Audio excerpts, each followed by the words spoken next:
देखिए बच्चों, अब हम पढ़ेंगे वैद्युत क्षेत्र, इलेक्ट्रिक फील्ड। वैद्युत क्षेत्र क्या होता है?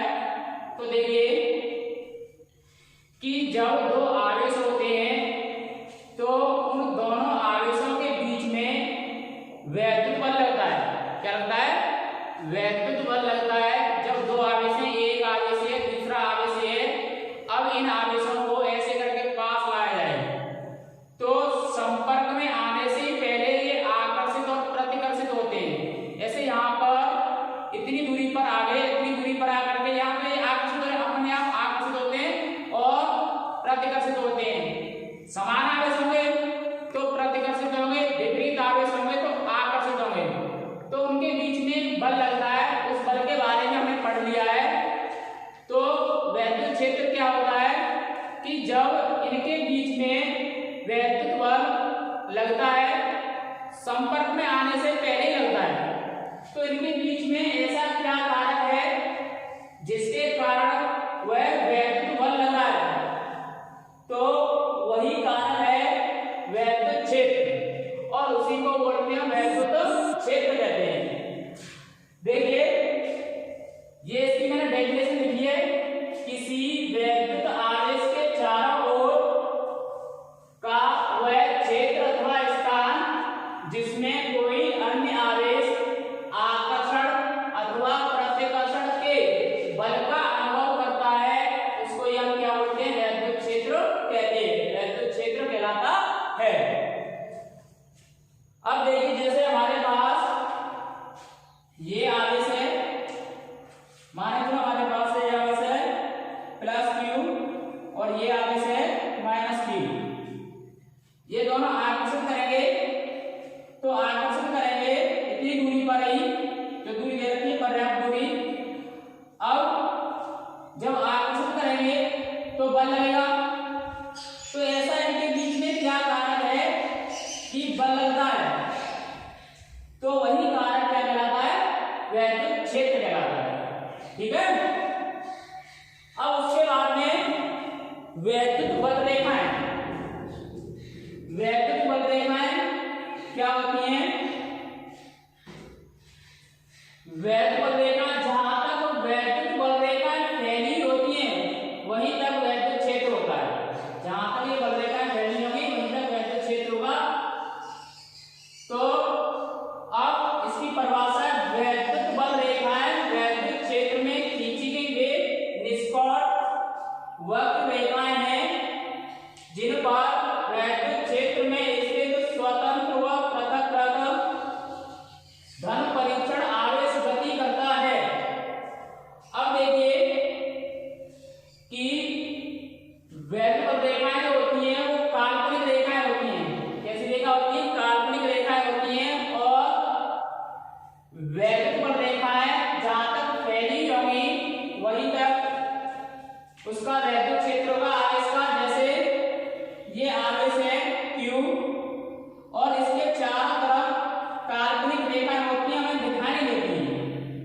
और जहां तक वो रेखाएं फैली होती हैं उसको बोलते हैं वैद्युत क्षेत्र, और उन रेखाओं को क्या बोलते हैं? वैद्युत बल रेखाएं बोलते हैं।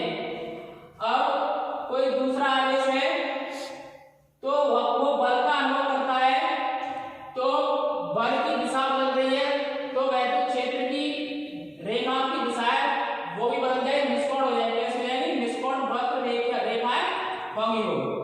तो इसको क्या बोलेंगे? वैद्युत बल रेखाएं कहेंगे। उसके बाद में इसमें एक चीज हो रही है कि परीक्षण आवेश। ये परीक्षण आवेश क्या होता है? तो परीक्षण आवेश की मैंने परिभाषा लिख दी है। परीक्षण आवेश, परीक्षण आवेश को हम Q0 से प्रदर्शित करते हैं, ये ध्यान रखेंगे। तो परीक्षण आवेश क्या होता है? अत्यंत अल्प धन आवेश होता है और इसका अपना कोई मान नहीं होता है। ये लिखा है मैंने, ये काल्पनिक आवेश होता है। कैसा होता है? काल्पनिक आवेश होता है।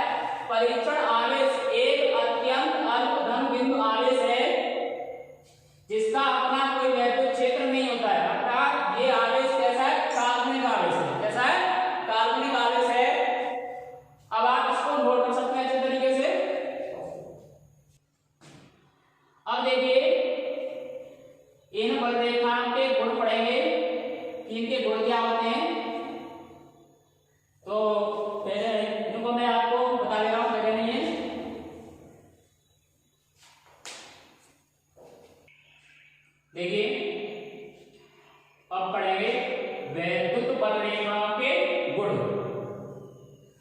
तो ये इसके 4-5 इसके गुण हैं, आप अच्छे तरीके से याद कर सकते हैं, बहुत ही सरल है। वैद्युत बल रेखाएं धन आवेश से चलकर ऋण आवेश पर समाप्त होती हैं। जो वैद्युत बल रेखाएं जो होती हैं वो धनावेश से निकलती हैं, धनावेश से निकलती हैं, ऋण आवेश में समाप्त होती हैं। ठीक है। दूसरा पॉइंट है वैद्युत बल रेखा के किसी भी बिंदु पर खींची गई स्पर्श रेखा उस बिंदु पर धन आवेश पर लगने वाले बल की दिशा को प्रदर्शित करती है। जैसे कोई बल रेखा है, इसमें से ये बल रेखा है और इस बल रेखा पर कोई भी स्पर्श रेखा खींची जाए, ये बल रेखा है और इस बल रेखा पर एक स्पर्श रेखा इस तरीके से खींची जाए, तो ये इसका स्पर्श बिंदु है। क्या है? स्पर्श बिंदु। तो इसका जो स्पर्श बिंदु है, तो स्पर्श बिंदु पर बल की दिशा को प्रदर्शित करेगी स्पर्श रेखा। ठीक है। और अब उसके बाद में नंबर 3, कोई भी दो बल रेखाएं परस्पर काट नहीं सकती हैं, क्योंकि कटान बिंदु पर दो स्पर्श रेखाएं खींची जा सकती हैं जो उस बिंदु पर बल की दो दिशाएं प्रदर्शित करेंगी, जो कि असंभव है।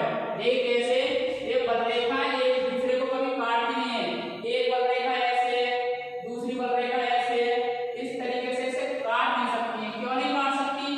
क्योंकि कटान बिंदु पर दो स्पर्श रेखा हम खींच सकते हैं, एक पहली रेखा की और एक दूसरी रेखा पर स्पर्श रेखा खींचेंगे। पहली रेखा पर स्पर्श रेखा मान ली हमने ये है, तो ये इसका स्पर्श बिंदु है, तो ये स्पर्श रेखा बल की दिशा को प्रदर्शित करेगी और एक स्पर्श रेखा ऐसे खींचे दूसरी रेखा की, इस तरीके से।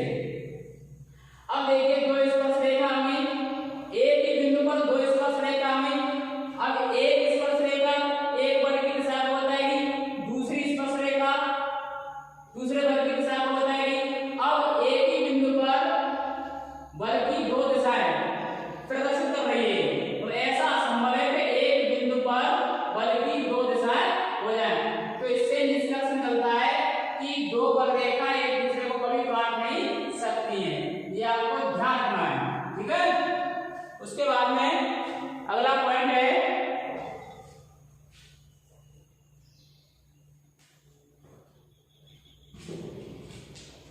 ये रेखाएं खींची हुई लचकदार डोरी की तरह लंबाई में सिकुड़ने का प्रयत्न करती हैं। इसी कारण विपरीत आवेशों में आकर्षण होता है। विपरीत आवेश होंगे तो क्या होगा? ये जो रेखाएं कैसी होती हैं? लचकदार डोरी की तरह लंबाई में सिकुड़ने का प्रयत्न करती हैं। विपरीत आवेश होंगे तो ये बल रेखाएं ऐसे करके सिकुड़ेंगी, इस तरीके से। पहली रेखाएं दूर जाने पर जुड़ जाएंगे, तो ये कब होता है? जब विपरीत आवेश हो जाओ, और इसी कारण इन दोनों में क्या होता है? आकर्षण होता है। 5वां पॉइंट है ये रेखाएं अपनी लंबाई की लंबवत दिशा में एक दूसरे से दूर हटने का प्रयत्न करती हैं। ये कब करती हैं? जब समान आवेश होंगे। इसी कारण समान आवेशों में प्रतिकर्षण होता है। देखिए यहाँ पर ये धनावेश है, ये भी धनावेश है, दोनों को इस तरीके से पास पास लाए हैं, तो इसकी बल रेखा ऐसे हो जाएगी, इसकी बल रेखा इस तरीके से दूर दूर हट जाएंगे। क्या हो जाएंगी? दूर दूर हट जाएंगी, और इसी कारण विपरीत समान आवेश जो होते हैं, समान आवेशों में प्रतिकर्षण होता है। अब आगे बढ़ेंगे वैद्युत क्षेत्र की तीव्रता। वैद्युत क्षेत्र की तीव्रता क्या होती है उसको पढ़ेंगे। देखिए इसको पहले आप नोट कर सकते हैं इस तरीके से।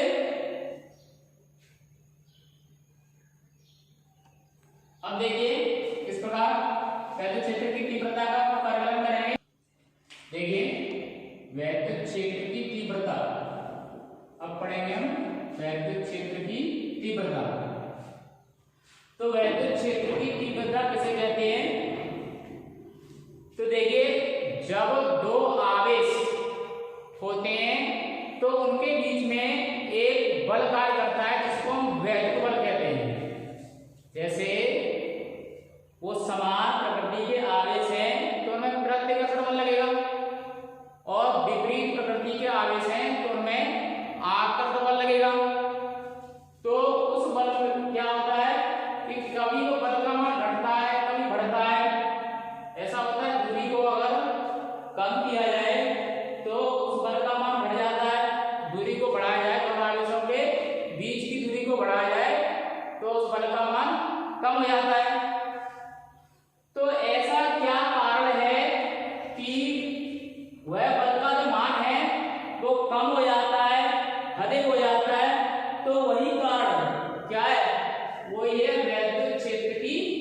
तीव्रता। अब इसकी जो परिभाषा है वो इस प्रकार है, बहुत सरल तरीके से मैं लिखा है इसको, आपको याद करने में कोई दिक्कत ना आए, कि वैद्युत क्षेत्र में किसी बिंदु पर रखे परीक्षण आवेश पर लगने वाले बल, हमें किसी बिंदु पर वैद्युत क्षेत्र की तीव्रता निकालनी है। इसमें वैद्युत क्षेत्र में वैद्युत क्षेत्र की तीव्रता किसी बिंदु पर निकालनी है, तो उस बिंदु पर हमें परीक्षण आवेश रखना होगा। वो परीक्षण आवेश क्या करेगा? वो परीक्षण आवेश उस बिंदु पर लगने वाले बल का अनुभव करेगा, अर्थात उस बिंदु पर जो वैद्युत बल होगा उसको बताएगा कि कितना वैद्युत बल है। तो लगने वाले वैद्युत बल का परीक्षण आवेश Q0 के मान की निष्पत्ति को उस बिंदु पर वैद्युत क्षेत्र की तीव्रता कहते हैं। इसे E वेक्टर से प्रदर्शित करते हैं। E से भी कर देते हैं, लेकिन मैंने वेक्टर यहाँ क्यों लगाया? क्योंकि ये वेक्टर राशि है, सदिश राशि है, इसलिए मैंने ऊपर ये वेक्टर लगा दिया है। तो वह बल जिस बिंदु पर परीक्षण आवेश रखा हुआ है वहां पर परीक्षण आवेश वैद्युत बल के मान को निकालेगा, बताया कितना वैद्युत बल है, और उस वैद्युत बल परीक्षण आवेश के जो मान की निष्पत्ति अनुपात है वही वैद्युत क्षेत्र की तीव्रता को ये मैंने लिख दिया है। यानी वैद्युत क्षेत्र में किसी बिंदु पर रखे परीक्षण आवेश Q0 पर लगने वाला बल F वेक्टर है, तब उस बिंदु पर वैद्युत क्षेत्र की तीव्रता क्या होगी? E वेक्टर बराबर F वेक्टर अपॉन Q0 ये होगी। अब जो वैद्युत क्षेत्र की तीव्रता है तो कैसी राशि है? सदिश राशि है। वैद्युत क्षेत्र की तीव्रता एक सदिश राशि है। जब ये सदिश राशि होगी तो इसकी दिशा क्या होगी? इसकी दिशा वही होगी जो F वेक्टर की है, जो बल की है। ठीक है, अब इसका मात्रक पढ़ेंगे। वैद्युत क्षेत्र की तीव्रता का मात्रक। देखिए बेटा इसका मात्रक क्या होगा? जैसे ये लिखा है E बराबर F अपॉन Q। F क्या होता है? बल। Q क्या होता है? आवेश। तो बल का मात्रक क्या होता है? न्यूटन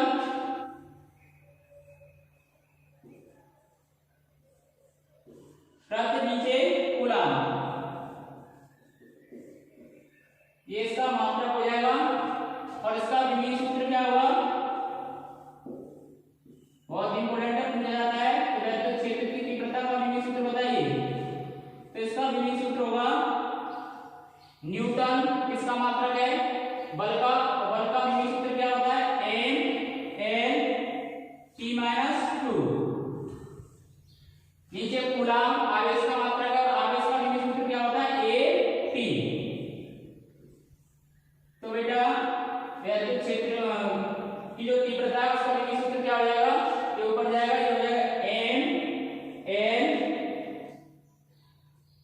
T-3 हो जाएगा। ये N T-3 हो जाएगा, तो A-1 ये इसका विमीय सूत्र हो जाएगा। ठीक है, अब देखिए, अब आप इसको अच्छे तरीके से नोट कर सकते हैं अपनी कॉपी में। उसके बाद में अब हम पढ़ेंगे कि एकल बिंदु के कारण वैद्युत क्षेत्र की तीव्रता का मान हम कैसे निकालेंगे। तो वो डेरिवेशन है, वो मैं अभी आपको पढ़ा रहा हूं, पहले इसको नोट कर लीजिए। देखिए बच्चों, अब पढ़ेंगे बिंदु आवेश के कारण वैद्युत क्षेत्र की तीव्रता। इसका मतलब क्या है कि हमारे पास एक आवेश है और उस आवेश की तीव्रता में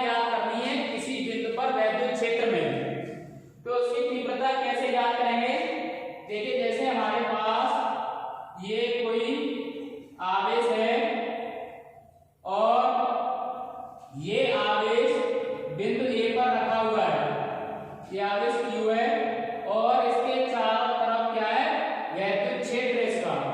तो इसके वैद्युत क्षेत्र में ही एक बिंदु P है यहाँ पर, और इस आवेश से स्मॉल r दूरी पर एक बिंदु P है। तो यहाँ पर हमें वैद्युत क्षेत्र की तीव्रता ज्ञात करनी है।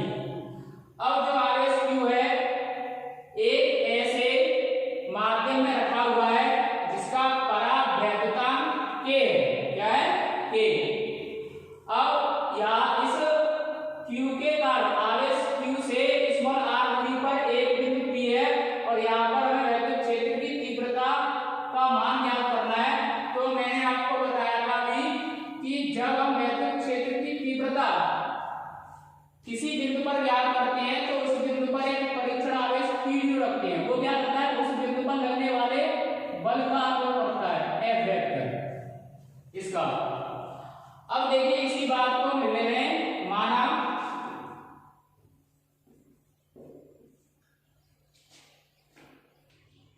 देखिए जो मैंने आपको अभी समझाया चित्र के बारे में वही हम लिख रहे हैं। इसमें हमने क्या क्या माना है, तो माना बिंदु आवेश Q बिंदु A पर रखा है, इस पर A पर रखा है। यह आवेश परावैद्युतांक K के माध्यम में स्थित है। जो आपका Q रखा है वो किस माध्यम में, उसका जिस माध्यम में स्थित है उसका परावैद्युतांक K है। इससे स्मॉल r दूरी पर एक बिंदु P है, जहां पर हमें क्या करना है, वैद्युत क्षेत्र की तीव्रता ज्ञात करनी है। इसके लिए हम क्या करेंगे, इसके लिए बिंदु P पर एक धन परीक्षण आवेश Q0 रखते हैं। अब देखिए इसकी तीव्रता हम कैसे निकालेंगे बिंदु P पर। तो सबसे पहले हम ये देखेंगे वैद्युत क्षेत्र की तीव्रता का सूत्र क्या होता है, ये होता है E बराबर F/Q, वेक्टर रूप में ऐसे कर देंगे, ठीक है। तो पहले हमें F का मान निकालना होगा, Q भी होता है, F का मान निकालना होगा। तो हमें इस बल का मान निकालना होगा जो बिंदु P पर लग रहा है, तथा Q0 इस बल का आकलन कर रहा है, उस बल को निकालना होगा। तो देखिए यदि परीक्षण आवेश Q0 पर लगने वाला बल F है, क्या है, F। तो इस F का मान निकालेंगे। मैंने F वेक्टर माना, यहाँ पर F लिख दिया, कोई दिक्कत नहीं है। ये केवल ये बता रहा है इसकी सहायता से सदिश राशि है, ठीक है। वेक्टर केवल ये बताता है कि राशि कैसी है, सदिश। अब इस बल का मान निकालेंगे तो कूलाम के नियम से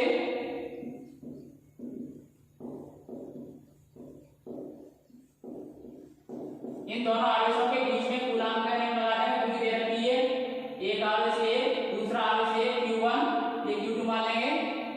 तो F बराबर 1/4 पाई F0 K Q1 का मान Q है, Q2 का मान Q0 अपॉन R स्क्वायर, पूरी आ रही है R स्क्वायर, ठीक है। उसके बाद में ये बल का मान आ जाएगा, फिर उस वाले फॉर्मूले में हम रख देंगे तो E का मान आ जाएगा। तो लिख देंगे we know that, हम जानते हैं वैद्युत क्षेत्र की तीव्रता